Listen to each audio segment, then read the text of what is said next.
Kong is translated as fragrant harbor.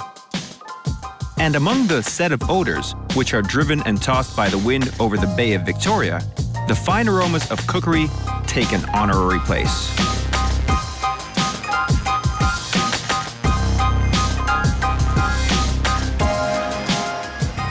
The history of the peninsula took off in 1841, when the UK established its colony here. Hong Kong turned into a cauldron where the East and the West were boiling under one cover. British aristocracy, Chinese traditions, 5 o'clock tea, manufactories, Confucianism, triads, cricket, coolie and masons. Signs of two worlds mixed and boiled, creating new traditions and unusual tastes. However, there are very little material remnants of the bygone era in the city. The lack of land is to blame. Buildings were quickly erected and then just as quickly demolished, with no time to become historical.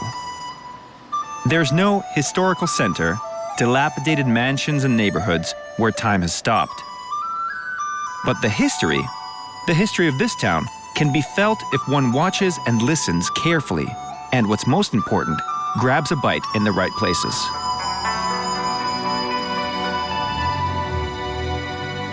And today, we'll try not only to enjoy the tastes of the modern metropolis, but also catch a whiff of the aromas of ancient Hong Kong, which at first glance seem to be long buried beneath these massive buildings. So today, we'll discover a British culinary tradition with Chinese roots, and then explore a dish which symbolizes the modern Hong Kong.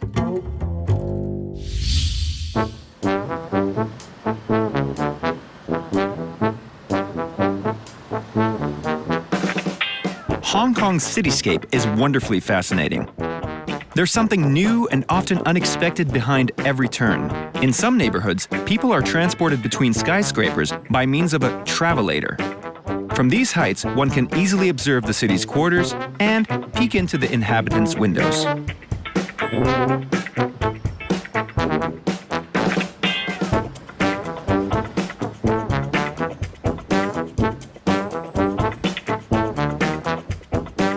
Under one of the self-moving streets, in the shade of the skyscrapers, there hides a remnant of colonial times.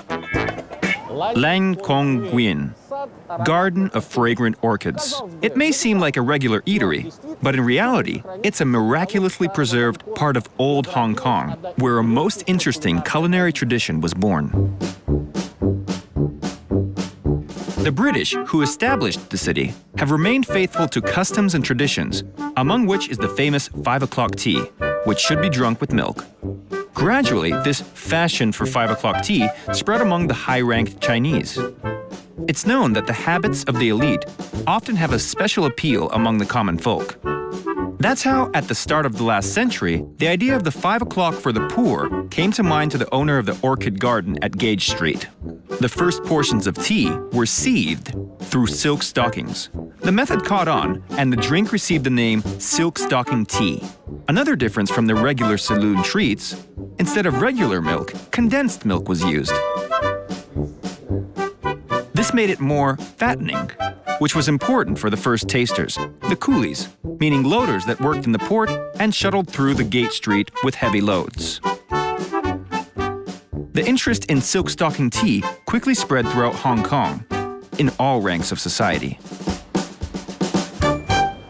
There's a certain irony here, isn't there? The attempt of commoners to follow the habits of the rich and famous gave birth to a tradition which the rich and famous willingly adopted.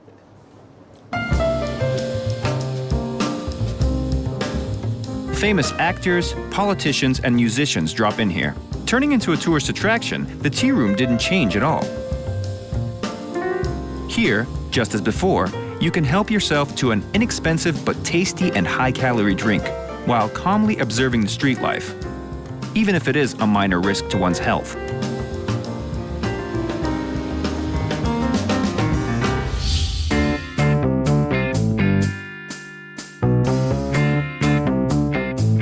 There are almost no architectural monuments in Hong Kong, so the role of the city's cultural preservers is kept by the objects like the Star Ferry. Passage through the Victoria Gulf was started in 1880 by a Persian immigrant named Dorabji Naradji, a professional cook, by the way. Today, it's quicker to get to the other bank by tunnel, but many still prefer taking the old, stout ferry. The trip takes roughly 9 minutes, a short but surprisingly enjoyable journey.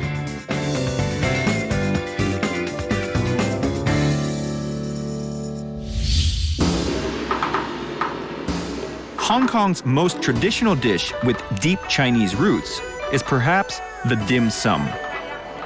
The name is translated as heartfelt touch. In order to try it, I headed to the Michelin restaurant Tin Ho Wan, the strangest Michelin restaurant in the world. At first glance, it looks more like a factory cafeteria. Do you know what a Michelin star is? It's the Oscar of the culinary world. Neither money nor connection can help you get one. Only work. There are many luxurious restaurants in Russia, but none of them have a Michelin star. This joint has. Here we have a Michelin roll.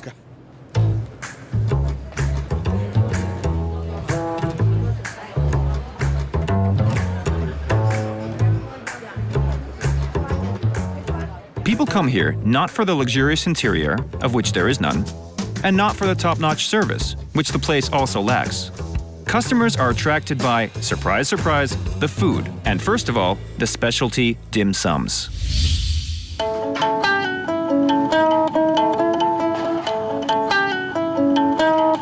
Dim sums are similar to Russian dumplings. Thin, almost transparent rice dough, and a diverse filling. Meat, bird, mushrooms, vegetables, and seafood. It's cooked on steam and served in lovely woven vessels with a cover.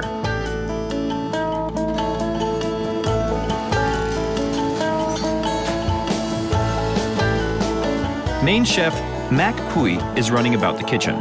He looks nothing like a titled celebrity, but rather a catering employee. Wow. Wow.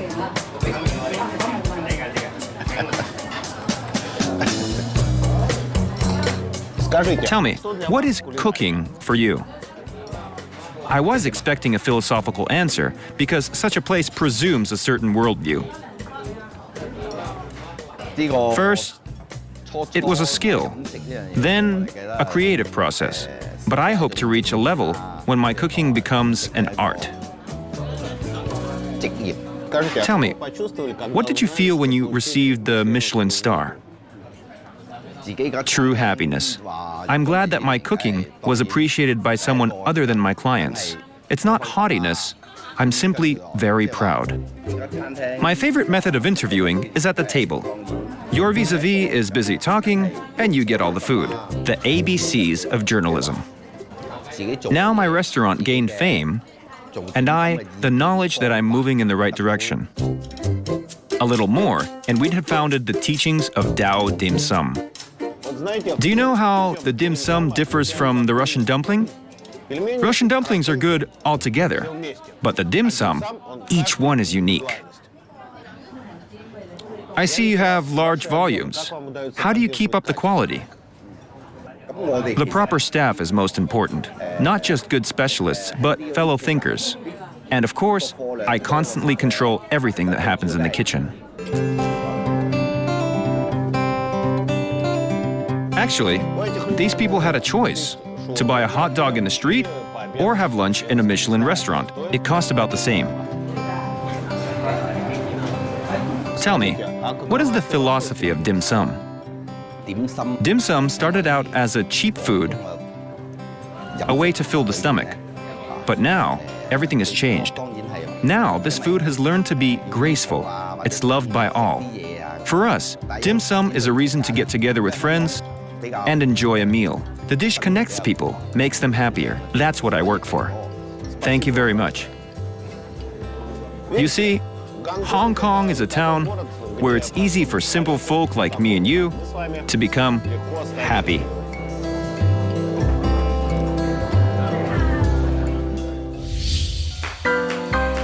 So, you've decided to prepare dim sum. Let's not use rice flour because it can't be found everywhere. Let's take 3 cups of wheat flour. We'll use the cup once again.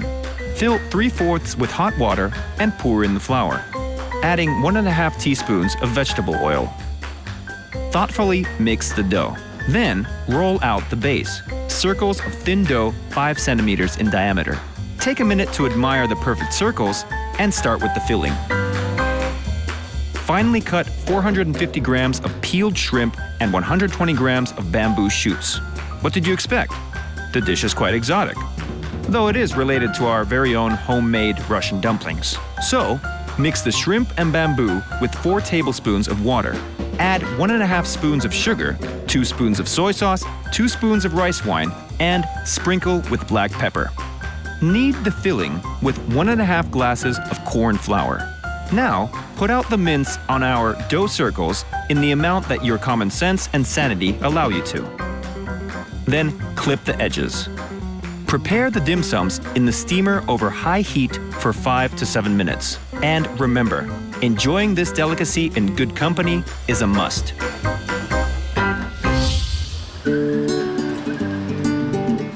If I were asked what the culinary symbols of old Hong Kong are, I'd say silk stocking tea and the dim sum. But now, it's time to switch from the traditional cuisine to a modern one. But not before we take a ride on one more mobile monument of antiquity. These wonderful English-style double-decker trams first appeared here in 1904. Now, it's a tourist attraction and an object of pride for the locals. What's more, Hong Kong is the only city in the world where only double-deckers are used on the line.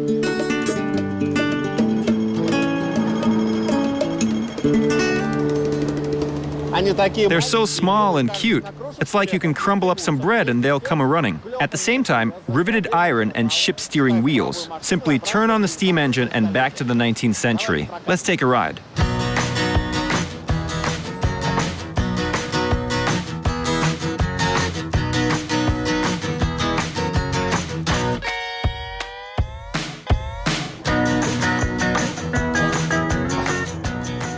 Yep, people used to be shorter. We should take a seat.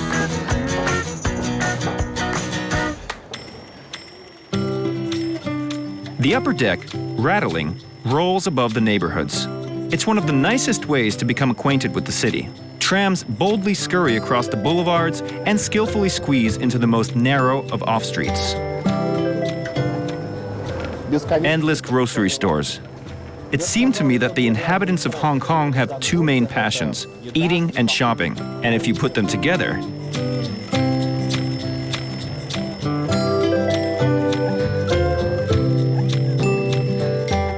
if you travel to the Canal Road, then under a viaduct, you can find another relic of ancient times. Here, the sorcerer women have settled.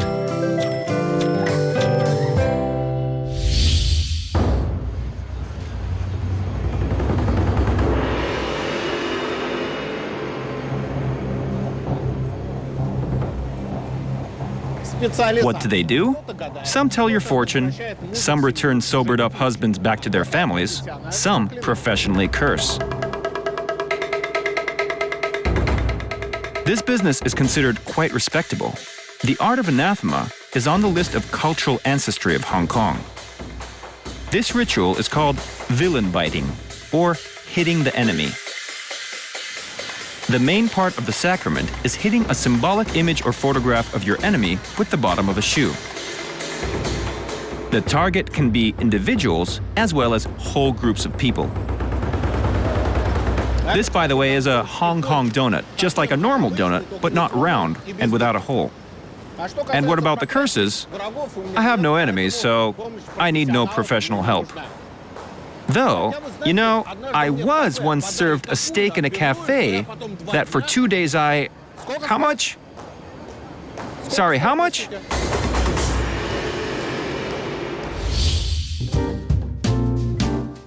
Hong Kong is arranged in such a way that if you take a few steps from the place where one indulges in patriarchal superstitions, you're already in modern times, where new technologies serve the culinary art.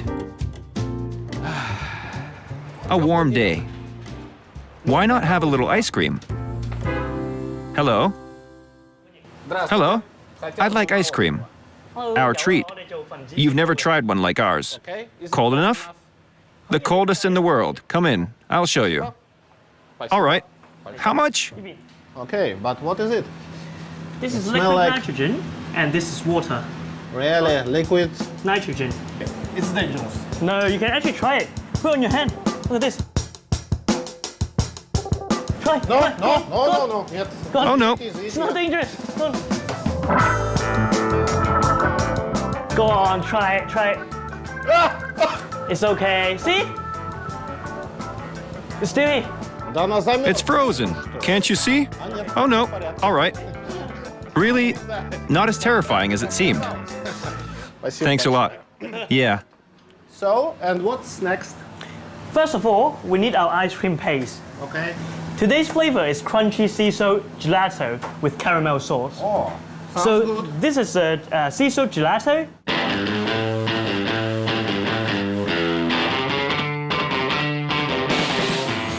Then we'll pour this really cold liquid nitrogen in. Look at this. Wow. A lot of Some- smoke coming out. Magic. Yeah, it's so magical, isn't it? Should be in the Disneyland. Then we'll add a little bit of cereal inside to give the crunchiness in the ice cream. Yeah. And then we put more liquid nitrogen in to make it firmer.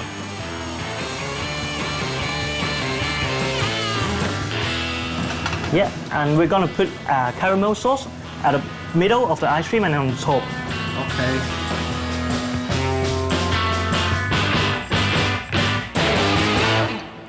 That's your crunchy sea salt gelato. Is it safe? Yes, it's safe, it's delicious as well. Go on, give it a try. You eat first. Sure. It's not as if I don't trust you, but Okay. okay. Nah, it's really good.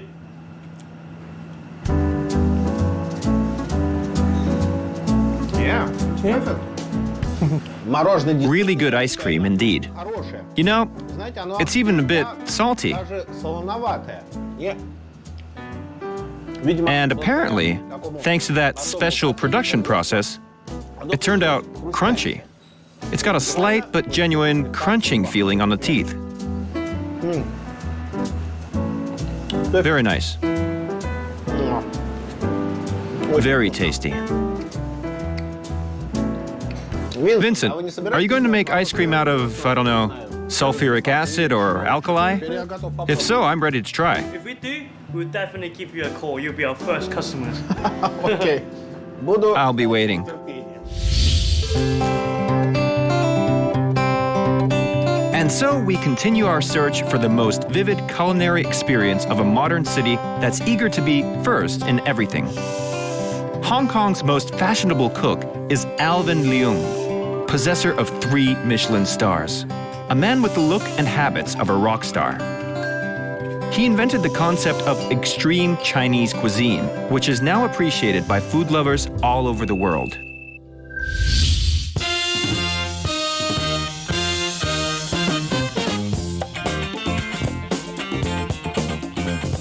According to headlines, Liun in the art of cooking is the same as Picasso in art.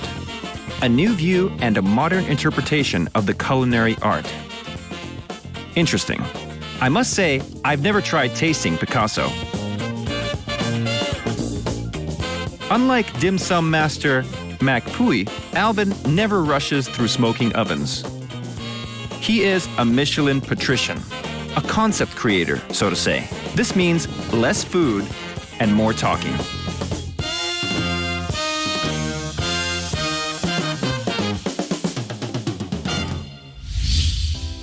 Chef, Скажите, что такое tell me, what is Chinese extreme cuisine? Extreme Chinese, and I mean extreme with an X. And I want to take Chinese food to a different dimension. I want to make Chinese food exciting. I want to make Chinese food exotic. Tell me, where do you get your inspiration from? You know, I draw my inspiration from Hong Kong, because this is where you are right now, Hong Kong. Yeah. And in Hong Kong, there are so many different types of cuisine. Yeah. Number 2, champagne. Perfect. Is it like caviar? This is caviar. Oh, can you show it to me? Wow, long time ago. I saw it the last time. This is a caviar from a farm in China. But we don't have any black caviar in Russia. You must move to Hong Kong then. Okay. You bring the vodka, I supply the caviar. Deal. Okay? I'm going to make a dish especially for you using caviar and Chinese cuisine. Okay. Thank you very much. So, Taro is a plant the tubers of which can be eaten. It's widespread in Africa and Asia. It plays the same role as potatoes for us. this is a caviar. You know, it looks like a symbol. It's a symbol.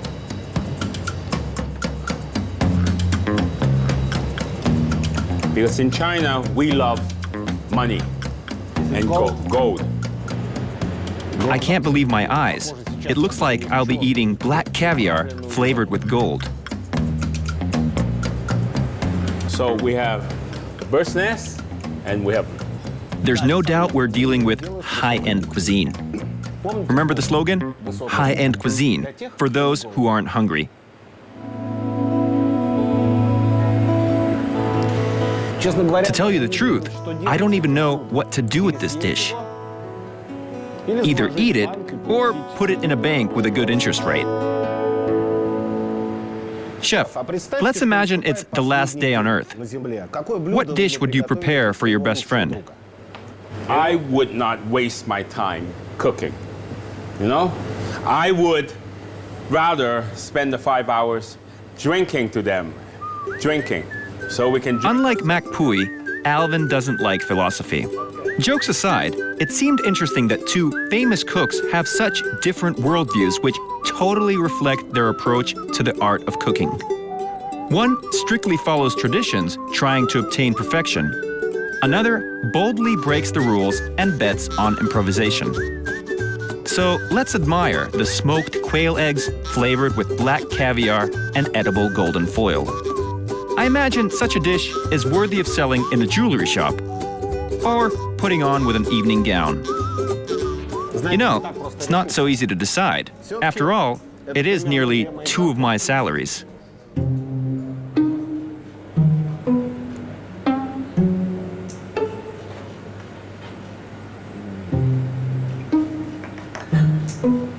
To describe it in one word, I'd say rich. You know, I probably won't eat for a couple weeks, just to keep the aftertaste. And after all, I'd like a chance for the question, Anton, what did you eat last time? To answer, black caviar with gold spread on it.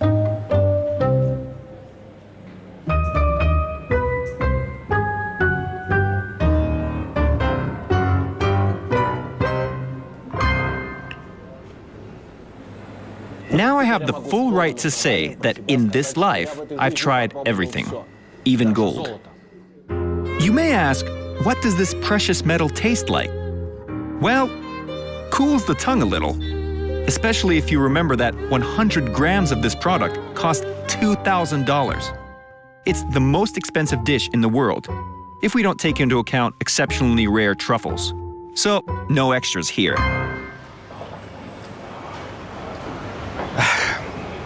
The highest end of cooking.